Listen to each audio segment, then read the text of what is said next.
মানসিক সমস্যা এবং মানসিক রোগ এই দুটোর মধ্যে যে একটু পার্থক্য আছে সেটা আসলে আমাদের অধিকাংশ মানুষেরই ধারণার মধ্যে নেই। মানুষ মনে করে যে মানসিক রোগ বিশেষজ্ঞের কাছে যাওয়া মানে হচ্ছে মানসিক রোগ থাকতে হবে বা মানসিক রোগ তৈরি করে দেওয়া হবে, যে ওনাদের কাছে গেলেই কোনো না কোনো একটা ডায়াগনোসিস আসলে হয়ে যাবে। তবে WHO যে একটা ওদের পিরামিড করে আকারে বুঝিয়ে দিয়েছে যে এখানে বিভিন্ন স্তর আছে। প্রথমত যেটা আমরা বলি মানসিক মেন্টাল ডিসোরিয়া বা মেন্টাল ডিস্ট্রেস, মানসিক অশান্তি, অস্থিরতা টাইপের একটা বিষয়। অনেক সময় স্যার আমরা দেখি যে মানসিক সমস্যা এবং মানসিক রোগ দুটো কিন্তু আলাদা বিষয়। অনেক সময় রোগীরা মানসিক ডাক্তারের কাছে সমস্যা নিয়ে আসতে চায় না, যে তারা মানসিক রোগী কিনা এই বিষয়টা মানতে চায় না। আমার প্রশ্ন থাকবে যে মানসিক সমস্যা আর মানসিক রোগ এই দুটোর মধ্যে যদি পার্থক্যটা স্যার একটু বলেন। ধন্যবাদ। এটা খুবই সুন্দর একটা প্রশ্ন। মানসিক সমস্যা এবং মানসিক রোগ এই দুটোর মধ্যে যে একটু পার্থক্য আছে সেটা আসলে আমাদের অধিকাংশ মানুষেরই ধারণার মধ্যে নেই।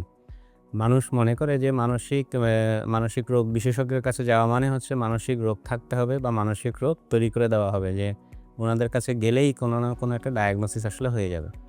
তবে WHO যে একটা ওদের পিরামিড করে আকারে বুঝিয়ে দিয়েছে যে এখানে বিভিন্ন স্তর আছে।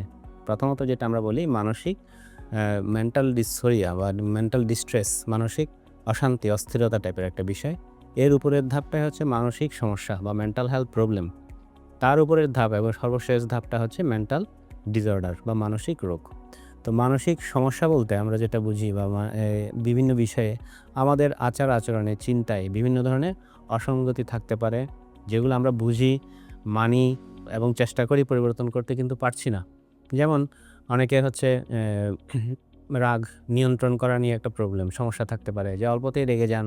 উনি বুঝেন যে না, আমাদের পরিবারে ছিল, বংশে ছিল, এখন আমারও এরকম হচ্ছে, কিন্তু আমি আসলে অনেক চেষ্টা করি, কন্ট্রোল করতে পারি না। এই যে বিষয়টা রাগ নিয়ন্ত্রণ, সেটা কিন্তু একটা মানসিক সমস্যা। এটা কোনো রোগ না। আবার হতে পারে যে সামাজিক যে একটা দক্ষতা, অনেকের সেটা থাকে না। আমরা বলি সোশ্যাল স্কিল, যে মানুষের সামনে গিয়ে কথা বলা, নিজের বক্তব্যটাকে সুন্দরভাবে উপস্থাপন করা, এই বিষয়গুলোতে তার ঘাটতি থাকে।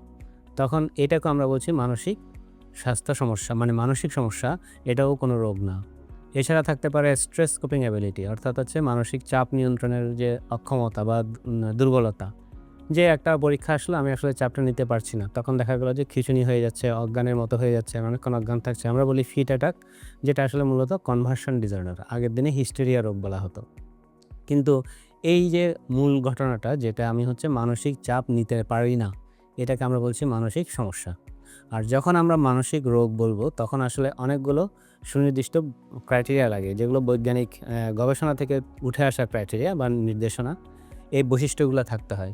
তবে প্রধান ৩টা বৈশিষ্ট্য অবশ্যই থাকতে হবে একটা মানসিক রোগ বলতে, যে প্রথমত তার একটা সুনির্দিষ্ট ডিউরেশন, মানে নির্ধারিত সময় লাগবে। ২ নম্বর হচ্ছে কিছু সিম্পটমস লাগে, নির্ধারিত কিছু সিম্পটমস থাকতে হয়। আর হচ্ছে আমার কর্মক্ষেত্রে যেকোনো জায়গায় এখানে অসুবিধা তৈরি করতে হবে, যেটা আমার ব্যক্তিগত, ব্যক্তিক অথবা হচ্ছে সামাজিক, পেশাগত বিভিন্ন জায়গায় সমস্যা তৈরি করছে। আমরা যদি সংক্ষেপে একটা উদাহরণ দিয়ে বলি যে বিষণ্ণতা রোগ, সেটা হতে হলে যেমন ২ সপ্তাহ বা তার বেশি সময় লাগবে। এটা হচ্ছে একটা ক্রাইটেরিয়া। ২ নাম্বার হচ্ছে যে ৯ ধরনের লক্ষণের মধ্যে অন্তত ৫ ধরনের লক্ষণ থাকতে হবে। আর থার্ড যে বৈশিষ্ট্যটা আমরা বললাম, তৃতীয়, সেটা হচ্ছে যে উনার ক্ষতি হতে হবে। যেমন উনি নিজস্ব যে জীবনযাপনে যে ভালো থাকা, কোয়ালিটি অফ লাইফ, যেটা আনন্দে থাকা, সেটা না হওয়া। হয়তো অন্যদের সাথে সবসময় খিটিমিটি লেগে থাকা। উনি যে কাজ করেন সেখানে আগ্রহ না পাওয়ার কারণে উনার কর্মদক্ষতা হ্রাস পাওয়া, এ ধরনের বিষয়গুলো করতে থাকে। তো সেজন্য সংক্ষেপে যদি একবারেই বলি যে মানসিক সমস্যা মানে যেকোনো ধরনের ব্যক্তিগত সমস্যা, আচরণগত সমস্যা হতে পারে, ব্যক্তিত্বজনিত সমস্যা হতে পারে, যেখানে আমি ছোটখাটো বিষয়কে সমাধান করতে পারছি না। প্রতিদিনের যে বিষয়গুলোকে সমাধান করতে পারছি না। আর মানসিক রোগ বলতে গেলে কিন্তু একেবারে বৈজ্ঞানিকভাবে প্রতিষ্ঠিত কিছু বৈশিষ্ট্য ধারণ করলেই তখন আমরা সেটাকে মানসিক রোগ বলি বা বলা যাবে।